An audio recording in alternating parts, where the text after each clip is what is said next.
Hello नमस्कार friends. अध्याय number 4 लोकतांत्रिक सरकार के मुख्य तत्व। चले फ्रेंड्स, आज की वीडियो शुरू करते हैं बिना टाइम वेस्ट किए। फ्रेंड्स, अपने चैनल पर आपकी 1 मिनट भी खराब नहीं की जाएगी। इस लेसन में हम लोकतांत्रिक सरकार के कामों को प्रभावित करने वाले कुछ मुख्य बातों के बारे में पढ़ेंगे। इनमें लोगों की भागीदारी, समस्याओं समाधान, समानता एवं न्याय के विचार शामिल हैं। ये सभी लोकतांत्रिक व्यवस्थाएं को सफल बनाते हैं। इस लेसन में हम दक्षिण अफ्रीका देश के बारे में भी पढ़ेंगे।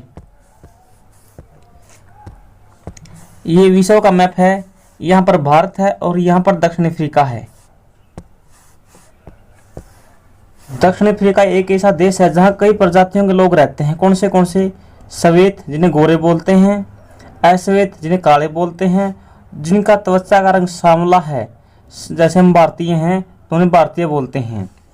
ये भारत से गए हुए लोग हैं। जोहान्सबर्ग में रहने वाली 11 वर्ष की दक्षिण अफ्रीका लड़की थी एक, जिसका नाम था माया नाडू। वह पुराने बक्सों की सफाई कर रही थी। सफाई करते वक्त उसे एक अखबार का टुकड़ा मिला।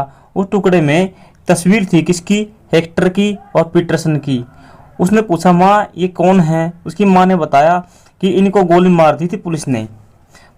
माया ने पूछा, माँ इनको गोली क्यों मार दी? उसकी माँ ने बताया कि दक्षिण अफ्रीका में पहले रंगभेद का कानून था। क्या था? रंगभेद का कानून था।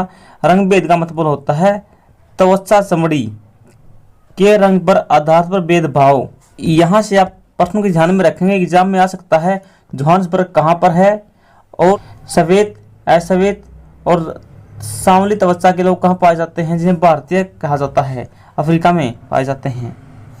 और पहले रंगभेद कानून कहाँ था? अफ्रीका में था, त्वचा के आधार पे। दक्षिण अफ्रीका की कई प्रजातियां इस आधार पर अलग अलग समूह में बंटी थी। वहाँ कानून के मुताबिक श्वेत, अश्वेत और भारतीय और अन्य प्रजातियां एक दूसरे के संबंध से बनाने की इजाजत नहीं थी, यानी एक दूसरे के साथ कोई संबंध नहीं बना सकते थे। विभिन्न प्रजातियों के लोग न तो एक दूसरे के आसपास रह सकते थे और न ही आम सुविधाएं का इस्तेमाल कर सकते थे। माया को अपने कानों पर विश्वास नहीं हो रहा था। रंगभेद कानून के तहत जिस तरह का जीवन था उसके बारे में बताते हुए उसकी माँ को आवाज में बड़ा ही गुस्सा था। उन्होंने बताया कि श्वेत और अश्वेत लोगों के अस्पताल भी अलग अलग थे, अलग अलग गाड़ियां थी। अस्पताल की गाड़ियां जो श्वेत लोगों के लिए थी वो सुसज्जित थी सभी सामानों से, और जो अश्वेत लोगों के लिए गाड़ियां थी उनमें किसी प्रकार की कोई सुविधा नहीं थी। उनके लिए रेल बसें भी अलग अलग थी। जहां तक कि श्वेत अश्वेत लोगों की बस स्टैंड भी अलग अलग होते थे। अश्वेत लोगों को वोट देने का इजाजत नहीं थी। देश की सबसे अच्छी जमीन श्वेत लोग इस्तेमाल करते थे। अश्वेत लोगों को खेती के लिए घटिया जमीन दी जाती थी। यानी कहने का अर्थ है कि अश्वेत लोगों के पास किसी प्रकार की कोई सुविधा नहीं थी। श्वेत लोगों के पास सभी सुविधाएं थी। अश्वेत लोगों और भारतीयों को श्वेत लोगों के बराबर नहीं माना जाता था, उनके साथ भेदभाव किया जाता था। दक्षिण पश्चिम हिस्से में एक शहर था सोवेटो। सोवेटो शहर कहाँ पर है? दक्षिण अफ्रीका में है, याद रखेंगे। सोवेटो, जहाँ सिर्फ अश्वेत, यानी यहाँ पर सोवेटो शहर, लेकिन लोग कैसे रहते थे? अश्वेत लोग रहते थे। अश्वेत का मतलब काले लोग यहाँ रहते थे। हेक्टर पीटरसन वहीं रहता था। तो हेक्टर पीटरसन गोली मारी गई थी पुलिस द्वारा, जिसको वो कहाँ रहता था? यहीं पर रहता था। वहाँ के श्वेत लोग अफ्रीकन भाषा बोलते थे। यहाँ के जो सफ़ेद लोग रहते थे वो कौन सी भाषा बोलते थे? अफ्रीकन भाषा बोलते थे। हेक्टर और स्कूल के अन्य विद्यार्थी भी इसी भाषा को सीखने के लिए जोर डालना जा रहा था। यानी जो श्वेत लोग थे वो अफ्रीकन भाषा बोलते थे और हेक्टर और पीटरसन स्कूल में पढ़ते थे, तो उन पर भी दबाव डाला जा रहा था कि आपको भी यही भाषा सीखनी है। जिस प्रकार भारत में अंग्रेजों ने अंग्रेजी सीखने के लिए दबाव डाला था, उसी प्रकार से अफ्रीका में कौन सी भाषा सीखने के लिए अफ्रीका के लोगों पर दबाव डालते थे? अफ्रीकन भाषा, जो अंग्रेजों के द्वारा बनाई गई थी। जबकि अपनी भाषा जुल्लू, अफ्रीका के जो अश्वेत लोग थे, काले लोग थे, उनकी भाषा कौन सी थी? जुल्लू। हेक्टर अपने सहपाठियों के साथ मिलकर अफ्रीकन सीखने का विरोध कर रहा था। अफ्रीकन भाषा सीखने का विरोध कर रहा था। दक्षिण अफ्रीका की पुलिस ने विरोध करने वाले इन लोगों के बड़ी बेरहमी से पीटा, भीड़ पर गोलियां बरसा दी। उनमें एक गोली हेक्टर को लगी और वह मारा गया। 16 जून 1976 की बात है। कब की? 16 जून 1976 की बात है ये। अफ्रीकन राष्ट्रीय कांग्रेस और उनके जाने माने नेता नेल्सन मंडेला। अफ्रीकन राष्ट्रीय कांग्रेस के नेता कौन थे? Nelson Mandela. याद रखेंगे। रंगभेद के खिलाफ बहुत लंबे समय तक संघर्ष किया। रंगभेद नीति के खिलाफ कौन लड़े? Nelson Mandela. कहाँ? अफ्रीका में। पार्टी कौन सी थी? अफ्रीकन राष्ट्रीय कांग्रेस। यहाँ से एग्जाम में प्रश्न आता है। 1994 में उन्होंने सफलता मिली, यानी 1994 में सफलता मिली रंगभेद की नीति मिटाने में। 1994 में उन्होंने सफलता मिली किस में? रंगभेद की नीति को मिटाने में। किसने? नेल्सन मंडेला को। दक्षिण अफ्रीका एक लोकतांत्रिक देश बना, तब से सभी प्रजातियों के लोगों को बराबर माना जाने लगा। यानी जब से लोकतांत्रिक देश बना अफ्रीका, तब से क्या है कि वहाँ के सभी लोगों को बराबर का हक मिला। प्रजातंत्र की स्थापना की गई। कब? 1994 में। याद रखेंगे 1994 को।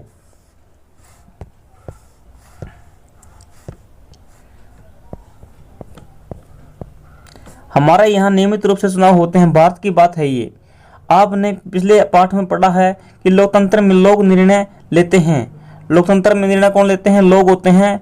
लोगों का शासन होता है। चुनाव में वोट देकर वे अपने प्रतिनिधि चुनते हैं। ये प्रतिनिधि ही लोगों की तरफ से निर्णय लेते हैं। यह मानकर चला जाता है कि प्रतिनिधि निर्णय लेते वक्त लोगों की जरूरतों और मांगों का ध्यान रखेंगे। कुछ अखबार देखिए, उनमें दी गई चुनाव की खबरों पर चर्चा कीजिए। निर्धारित समय के बाद चुनाव होते रहने क्या जरूरी हैं? सभी सरकारों को एक निश्चित समय के लिए चुना जाता है। भारत में यह अवधि 5 वर्ष के लिए है। भारत में 5 वर्ष के लिए सरकार बनती है। एक बार चुनाव हो जाने के बाद सरकार 5 वर्ष तक सत्ता में रहती है। सरकार का फिर से सत्ता में बने रहने के लिए तभी संभव है जब लोग उसे बार बार चुने। चुनाव का समय लोगों के लिए वह घड़ी है जब वे लोकतंत्र में अपनी ताकत को महसूस करते हैं। इस तरह से नियमित चुनाव होने लोगों सरकार का नियंत्रण बना रहता है। यानी नियमित रूप से चुनाव होंगे तो लोगों का नियंत्रण बना रहेगा सरकार पर। चुनाव 5 वर्ष में एक बार होते हैं। वोट देने के अलावा लोकतंत्र सरकार के निर्णयों और नीतियों में लोगों के भाग लेने और भी कई तरीके हैं। लोग सरकार के कार्यों में रुचि लेकर उसकी आलोचना कर सकते हैं, उसकी भागीदारी निभा सकते हैं, आंदोलन कर सकते हैं, धरने दे सकते हैं।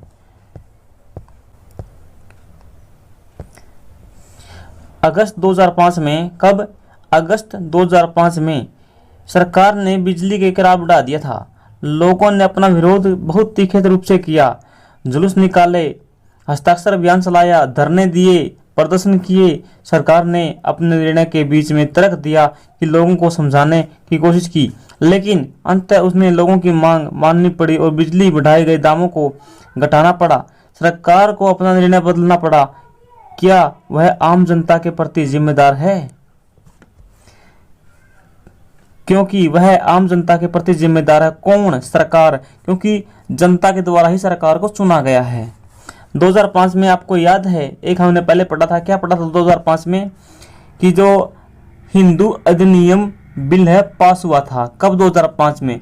जिसमें जितनी भी पिता की जमीन है उस जमीन में सभी बेटे, सभी बेटियों और जो उसकी पत्नी है उन सबको जमीन में बराबर हिस्सा मिलेगा। हिंदू अधिनियम 2005।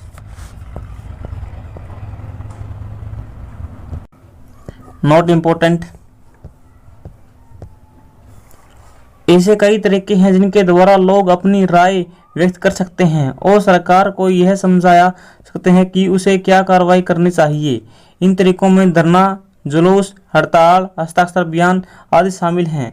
इनके जरिए जो बातें गलत और न्यायसंगत हैं उन्हें सामने लाया जाता है। अखबार, पत्रिकाएं, टेलीविजन भी जनता से जुड़े मुद्दों और सरकार की जिम्मेदारियों पर चर्चा के लिए महत्वपूर्ण होते हैं। Not important. यहाँ से ध्यान रखेंगे जो दलित हैं, आदिवासी हैं, अल्पसंख्यक महिलाएं हैं व अन्य लोगों की भागीदारी किससे होती है? अक्सर आंदोलन के जरिए ही होती है और कोई खास बात नहीं दी यहाँ पर। ये यहाँ पर लोग क्या कर रहे हैं, धरना प्रदर्शन कर रहे हैं, जुलूस निकाल रहे हैं। अक्सर हम देखते हैं अपने शहरों में, अपने आसपास के क्षेत्र में कि लोग ऐसा करते हैं। Not important.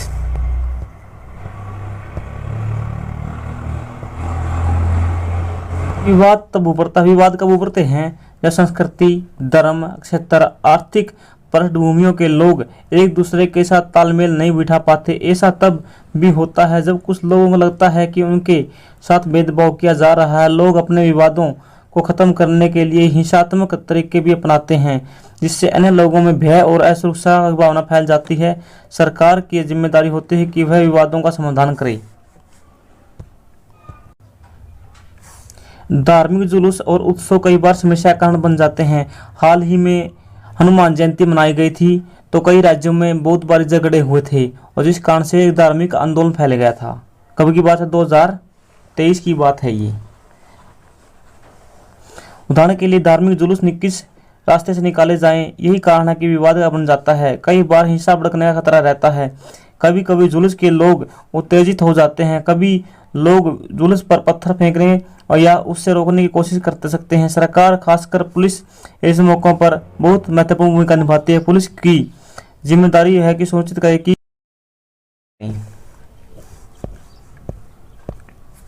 जो टकराव होता है आपस में उस स्थिति पर न पैदा हो, न हिंसा भड़के। या किसकी जिम्मेवारी होती है? सरकार की जिम्मेवारी होती है और पुलिस की जिम्मेवारी होती है।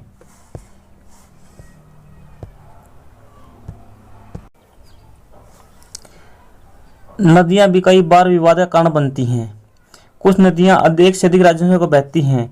जिन राज्यों से गुजरती है उनके बीच नदी में पानी के बंटवारे को लेकर विवाद बन जाता है। उदाहरण के लिए कर्नाटक और तमिलनाडु में कावेरी नदी को लेकर विवाद है। एग्जाम में ये विवाद बहुत बार पूछा जाता है कि कावेरी नदी को लेकर किन किन के बीच विवाद है, कर्नाटक और तमिलनाडु को। यदि आपको ऐसी याद नहीं रहती तो याद करने की छोटी ही ट्रिक बता सकता हूँ मैं आपको। कावड़िये आपस में मिलने का नाटक करते हैं। कर्नाटक के कृष्णा राजा सागर बांध में भरा हुआ पानी कई जिलों में सिंचाई के काम आता है। कृष्णा राजा सागर बांध कहाँ पर है? कर्नाटक में है। किस नदी पे है? कावेरी पे।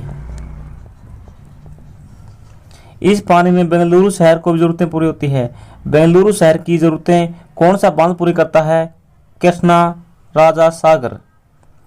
तमिलनाडु का मेट्टूर बांध, तमिलनाडु में मेट्टूर बांध है। किस नदी पे है? कावेरी नदी पे है। भरे हुए नदी, इसी नदी के पानी से राज्य के डेल्टा क्षेत्र में सिंचाई होती है। दोनों बांध एक ही नदी पर बने हुए हैं। कर्नाटक का कृष्णा राजा सागर बांध कावेरी नदी के ऊपरी छोर पर है।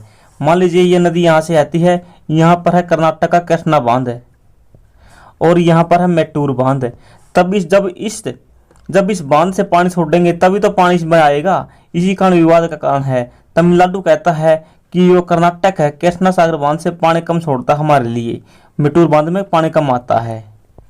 यही विवाद का कारण दोनों के बीच। तमिलनाडु का मेट्टूर बांध नदी के नीचे छोर पर है। मेट्टूर बांध में पानी तभी भरा जाता है जब कृष्णा सागर से पानी छोड़ा जाए। दोनों राज्यों के बीच अपनी जरूरतों के लिए भरपूर पानी की आवश्यकता होती है। ये कौन सी नदी दिखाई गई है? ये कावेरी नदी है। कावेरी नदी देख लीजिए, बहुत ही सुंदर दृश्य है। क्या दृश्य है, या वाह, क्या दृश्य है। प्रकृति का नजारा भी अजब का है। देख लीजिए, इसको देखने से आपका मन नहीं भरेगा।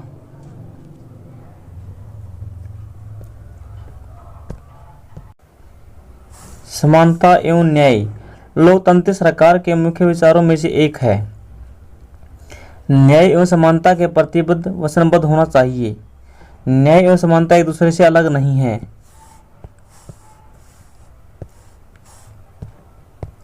माया की कहानी में सरकार ने क्या इस विचार पर समर्थन किया कि सभी लोग बराबर हैं? डॉक्टर अम्बेडकर की कहानी में अस्पृश्यता के व्यवहार के समानता के बारे में ठेस पहुंची थी। अस्पृश्यता यानी छुआछूत की प्रथा पर अब रोक लगा दी गई है। किसके द्वारा? कानून के द्वारा। लंबे समय तक दलित लोग शिक्षा, स्वास्थ्य, यातायात की सुविधाओं से वंचित थे। जैसे अफ्रीका में लोगों के साथ व्यवहार किया जाता था, श्वेतों द्वारा अश्वेतों के लिए वैसा ही व्यवहार भारत में दलित लोगों के साथ करते थे। कौन से लोग? जो सवर्ण लोग होते हैं, जो उच्च कोटि के, उच्च जाति के लोग हैं।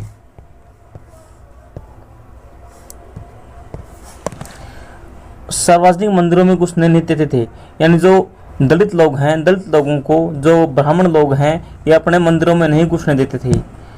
अंबेडकर, जिनके बारे में आप पहले भी पढ़ चुके हैं, अन्य लोगों ने जोर देकर कहा कि प्रथा अमानवीय है, यह प्रथा बिल्कुल गलत है। न्याय तभी प्राप्त होगा जब सभी लोग बराबर होंगे, बराबर का व्यवहार हो। सरकार भी समानता और न्याय की जरूरत को पहचानती है और उन समूहों के लिए विशेष प्रावधान करती है जो समाज में अब भी बराबर नहीं माने जा रहे हैं। जैसे हमारे समाज में यह आम प्रवृत्ति है कि लोग लड़कों की देखभाल लड़कियों से ज़्यादा करते हैं।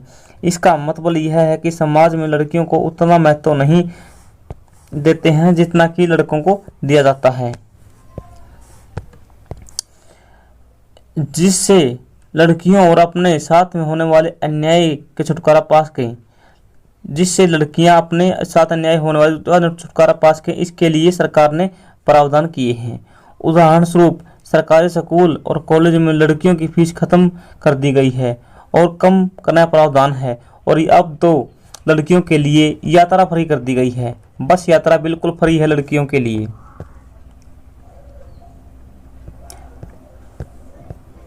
ये लेसन यहीं पर समाप्त होता है। आप सभी को जय हिंद, भारत माता की जय। वीडियो को लाइक करें, चैनल को सब्सक्राइब करें, कमेंट में अपनी राय जरूर दें।